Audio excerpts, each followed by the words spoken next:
Ngaha turaje Nyagasani twitabira ingoma y'urukundo ku izina ry'Imana Data na Mwana na Roho Mutagatifu. Amen. Amahoro bana b'Imana, nimuhumure, Imana iradukunda. Ije kutujya neza kuri wa mbere cy'umwaka cya 20 tariki 19 Kanama 2024. Isomo rya Bibiliya mu gitabo cy'umuhanuzi Ezekiyeli umutwe wa 24 umurongo wa 15 kugeza ku 24.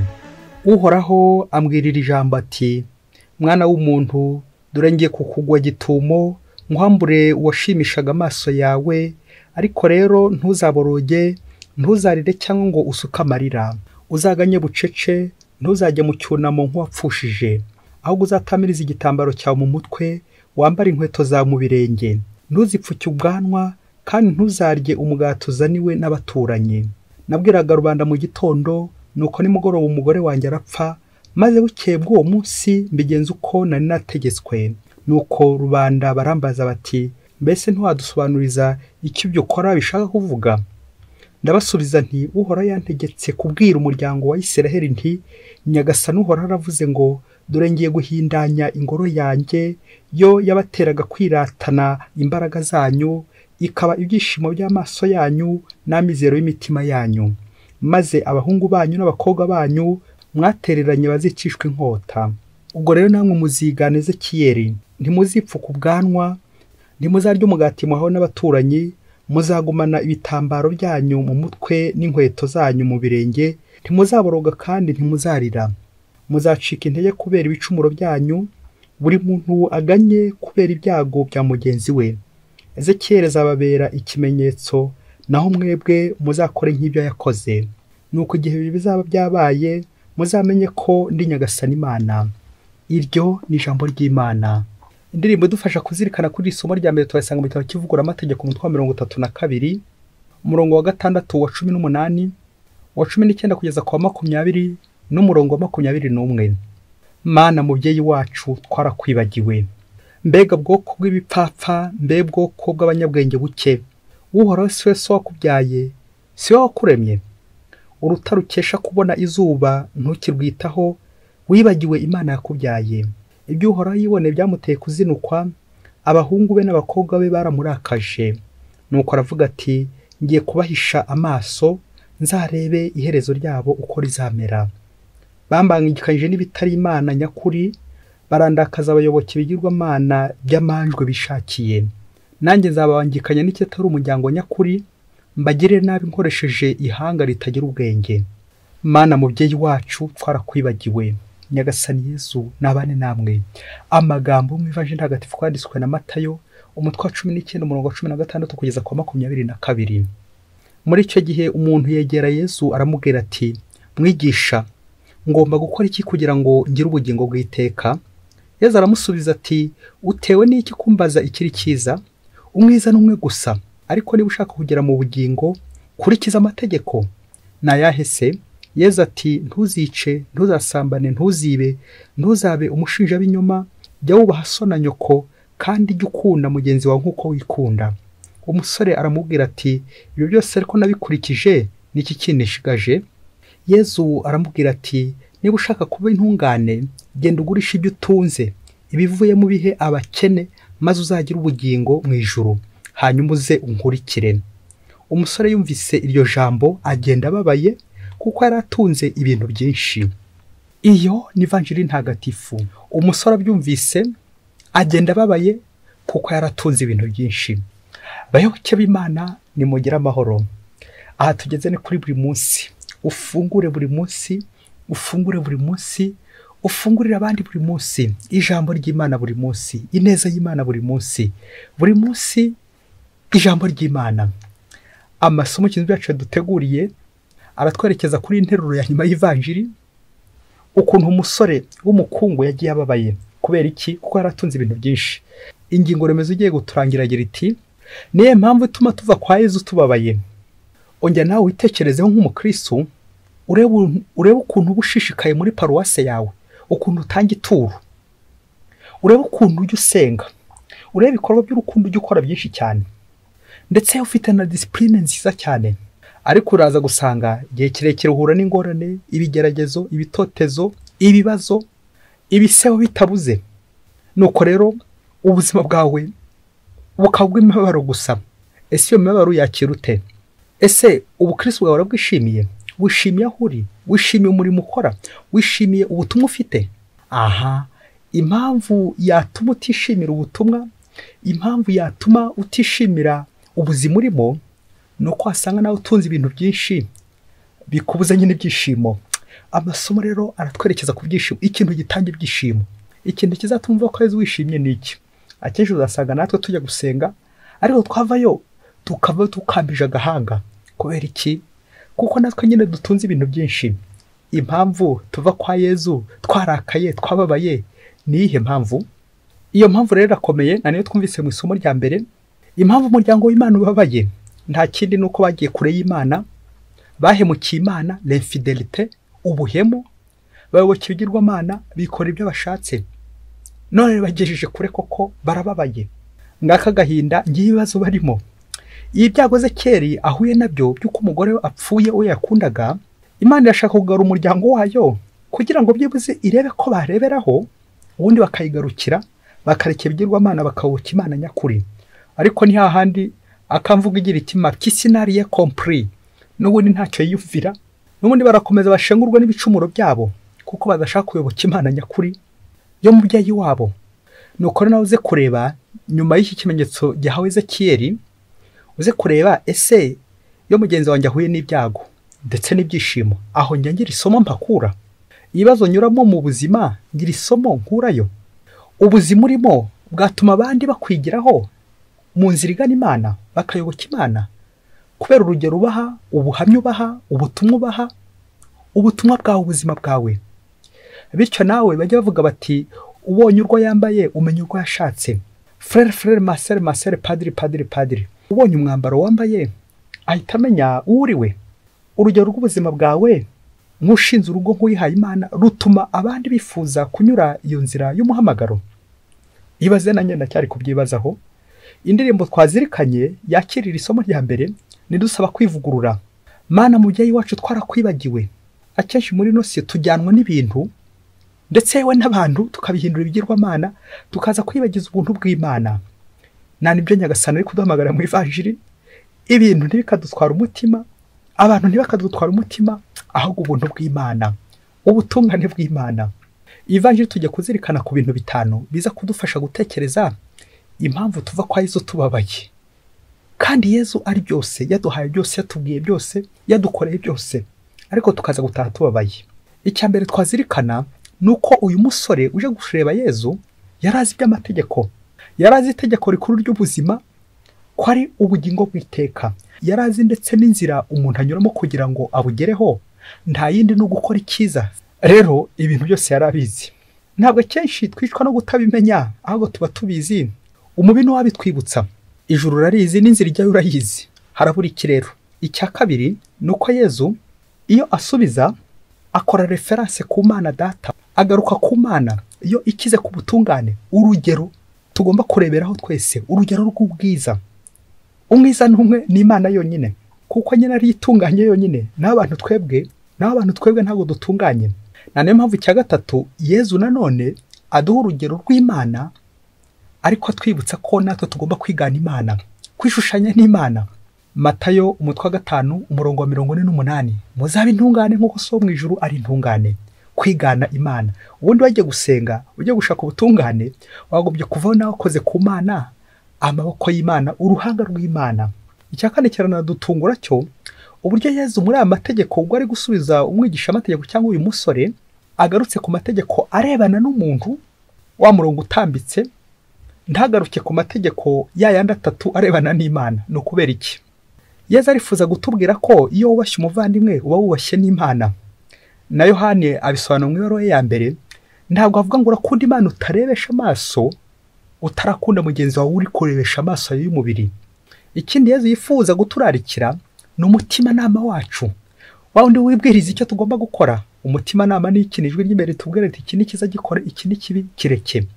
Rero Yezu arifuza gukangura umutima wawe, wa undi akomangaho ati kora iki ngiki, iki kireke, nawe umutima ugakubwiriza. icya gatanu twazirikanaho noneho nk'uko tumaze kuzirikana ibyo byose, icyatumye umusore ataha ababaye ni iki? Nta kindi gisubizo, ni uko yari atuzi ibintu byinshi. Twongere tuzirikane inshinga eshanu Yezu yakoresheje agira ngo akebure uno musore, amurangire uburyo yakongera kugaruka kugira ngo abone ubugingo bw'iteka. Inshinga ya mbere yitwa genda, iya kabiri ugurishe ibyo utunze, iya gatatu ubihe abakene, iya kane ugaruke, iya gatanu unkurikire. Umufaransa we abihinira muri za va eshatu: va genda, vendre vend ugurishe, hanyuma uze kugaruka viens ugaruke noneho nkurikire. Twongeye tuzirikane ko umusore inshinga muri izi nshinga akoresha ashobora gutondagura imwe gusa, izindi zamunaniye gutondagura. Yaragiye gusa amera nk'ujya guca umuti wa mpererezayo, ntiyongeye kugaruka kuko ngo yaratunze ibintu byinshi. Ngiye impamvu yatumye atagaruka, yagiye ababaye kuko yaratunze ibintu byinshi. Ese ibintu byinshi birerekeza kuki? Ni amazu yari afite, ni ibibanza, ni amamodoka, ni ibifaranga byinshi cyane ipusi itasimbuka, ni ibiki yari afite koko? Biratwerekeza ku bintu byose bituzitira bigatuzirika bigatubuza kubona Imana. Ibyo ni ibigirwamana, bya bintu ukunda utaburira umwanya, bya bintu ukunda kurusha Imana. Ibyo ni ibyaha bituma utabona Yezu, bituma utabona uruhanga rw'Imana, ibyaha bituma utagera ku butungane. Ingeso mbi, ya ngeso mbi yakunaniye kuvaho, ya ngeso mbi ikuzirika, ya ngeso mbi kujyana igushora kwa sekibi. Ibyo byose bikuza ubugingo bw'iteka, ibyo byose bituma utaho ubabaye, kuko umutima wawe niba kuko izo ngeso waranze kuzishikaho, nawe ntiworoheye, urababaye kugenda toye kubera ko dutunze ibintu byinshi. Ibyaha, ingeso mbi, ingeso z'ubusambanyi zishobora gutuma utabona Imana, ingeso z'ubusinzi zishobora gutuma utabona Imana, ingeso z'ubusambanyi zishobora gutuma utabona Imana, kubera ko ubyiziritseho. Bigatuma Yezu nakubwira ati ntuzongere kunywa inzoga, uzataha ubabaye nyine. Ati ntuzongere gucudikanya n'iriya ndaye, uzataha ubabaye nyine. Ntuzongere kwibya abandi, uzataha ubabaye nyine, kubera ko uri kushakira iraha ry'isi, uri kwishakira ibintu ariko ubuntu bw'Imana ukabubura. Wakunze ibintu ariko Yezu we ntago umukunze. Nawe rero uyu munsi urebe icyubahiro, amakuzo, amafaranga, ibyo byose bituma utabona Yezu, bikagupfundikira, bikagutwikira, maze nawe urebe niba utajya utaha ubabaye. Umwitozo w'umunsi ni ukureba, iyo mvuye kwa Yezu, iyo mvuye gusenga, iyo mvuye mu misa, iyo mvuye gushengerera, iyo mvuye kuvugisha pure, iyo mvuye gukora imyitozo ya roho, ntaha nte, ngaruka nte, ndishima. Ibintu bintera ibyishimo nibihe? Niba nta byishimo ufite, navuga iby'umutima, bishatse kuvuga ko nawe utatera ibuye uriya musore. Ngo umunsi umwe hirya kure cyane muri Afurika, ngo umugabo w'umukristo wabaga muri paruwasi imwe, yari umucuranzi, yateraye igipimo agafasha korari, nuko baramukunda cyane. Icyababazaga ababyeyi Imana igihe bari mu kiliziya, ngo babonaga uwo musore, bakabona abandi bajya guhazwa ntajya guhazwa, bakomeza bagibaza bati guki koko yatagiye guhazwa. Bakomeza bagibazaho bavuga bati uko biri kose ashobora kuba afite ibyaha birebire binini, cyangwa wenda yasuzuguye. Nuko akomeza kubyibazaho, batungurwa nyine nuko adahazwa, bikomeza kubacanga. Nuko igihe cyaje kugera nawe abandi bajya guhazwa nawe akagira isoni n'ikimwaro. Umunsi umwe rero ngo hari ku cyumweru, ngo agiye kubona abo nabo bari bicaranye bose bagiye guhazwa, yumva neza isoni n'ikimwaro biramufasha. Yaje noneho kuhazwa n'ikintu gikomeye cyane, igihe abonye umuririmbyikazi nawe wari ugiye guhazwa, atekereje aho yari yamubonye iryo joro ryose, niba ari nko mu nzu y'indaya wenda, biramubaza cyane ubwo agiye guhazwa kandi azi neza aho bahuriye mu nzu y'indaya muri iryo joro. Noneho by'akarusho arashenguka, abonye uwaherezaga guhereza ukarisiya nawe agiye guhazwa, yatekereza ikabari baraye bahuriyemo, uburyo yari yanavuye yasinze, yumva neza arashengutse. Nuko yari yicaye, nubwo yari yicaye nk'isoni, agashaka kujya kubahagarika, rimwe akifata kongera agashaka kujya kubahagarika, yashaka kujya kubahagarika akibaza ukuntu aza kubahagarika, kuko yari azi ibintu bari baraye bakoze, dore ko yari azi ahantu hose bahuriye, aho babonaniye, ibyo barayemo. Aha, uzi impamvu se ngo yatumaga atajya guhazwa we? Ngo yari yarishingiye, nuko rero ata urugo, ata umugore, ata n'abana, aza muri iyo paruwase yindi, ntihagira umenya ruhe na ruhe. Nuko nyuma y'isoni yahoraga agira abona abandi bajya guhazwa we ntajyayo, ariko cyane cyane atewe n'intimba n'agahinda yabonaga abo bose bahuriraga aho mu ikabari mu nzu y'indaya n'uburyo begera ameza bakajya guhazwa, yumva nanone afite ikiniga, biramubabaza cyane. Nuko guhera uwo munsi atahafashe icyemezo cy'uko agenda kugarukira Imana. Yatashye afashe umugambi ko nagiye kugarukira Imana. Ntuze kumbaza niba koko yarawukomeje. Uko biri kose yaje kugarukira Imana akurikije ibibazo n'agahinda yahuye nabyo muri iyo paruwasi. Abayoboke b'Imana, Yezu Kristo akuzwe. Iyo uvuye kwa Yezu ufata mugambi ki? Iyo uvuye gusenga ufata mugambi ki? Yavuga igira iti, niba isengesho ryawe ritaguhindura, hindura uburyo ukora mu isengesho ryawe. Uva kwa Yezu umeze ute? Iyo uvuye gusenga buryo uvuye kwa Yezu.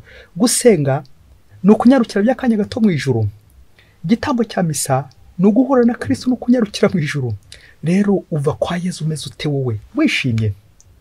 Njya gusoreza ku bintu bibiri biza kugufasha kwisuzuma neza uburyo uva mu isengesho, uburyo uva kwa Yezu, niba nawe utahana ibyishimo cyangwa utahana umubabaro. Icya mbere, igitero cya 12 n'icya 18 cya Ratasiyo yandirimbo Mutagatifu Thomas wa Aquino kiragira kiti, ahagwa ababi ahabwa n'abeza, ariko ababi nibo birobanura, bo bahabwa urupfu, ubucibwe, naho abeza bagahabwa ubugingo. Amen. Bwa bugingo bw'iteka. Ubuhabwa ute wowe? Bamwe bagira isoni zo gukora kuri Yezu kubera amafuti bakoze, kubera ibyaha bakoze, wenda bataye urugo, abandi barishingiye, abo bakafite isoni, ikimwaro n'ibindi byaha byinshi bagiye bakora, bakanga guhuza na Yezu amaso, byibuze bakifata, bakagira isoni. Abandi ariko ku rwego rwa kabiri bagira isoni, bo bapfana isoni kuko bo baba bari gushirira imbere, isoni zabo ziba zirunze imbere, za soni zo kwanga kuva mu murongo nk'abandi bose, batoweho baraye mu ikabare no mu nzu z'indaya n'ahandi hose handavuza Kristo. Ati reka mpfe kujya guhazwa bataza kundakarira. Urapfuye nyine umenye kuri gupfa nyine, nupfa guhazwa kuko gupfa guhabwa Yezu nyine, nawe umenye kuri gupfa nyine. Reka mpfe kujyayo bataza kundeba nabi.